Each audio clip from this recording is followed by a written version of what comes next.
तळ कोकणामध्ये पालखी येत नाही, पण देव भक्तांना घरी भेटायला नक्की येतात. या उत्सवाला डाळपस्वारी असं म्हणतात.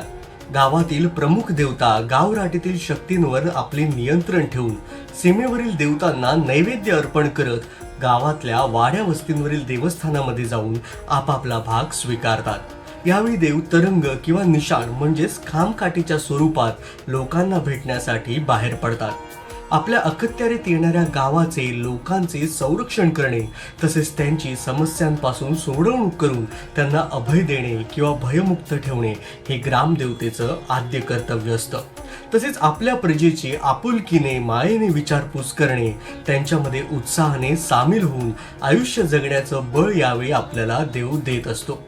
सिंधुदुर्गात ही प्रथा प्रामुख्याने आपल्याला पाहायला मिळते. यावेळी जगाच्या कानाकोपऱ्यात वास्तव्यात असणारी माणसं आपल्या मूळ गावी परत येऊन देवाच्या स्वागतासाठी सज्ज होतात.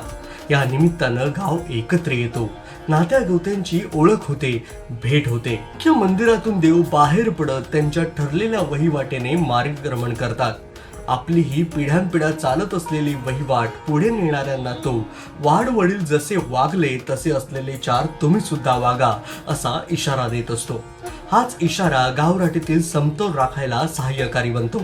लोकांमध्ये जाऊन आपण सदैव लोककल्याणाकरिता तत्पर आहोत याची जाणीव आणि आधार यावेळी देव आपल्याला देत असतो.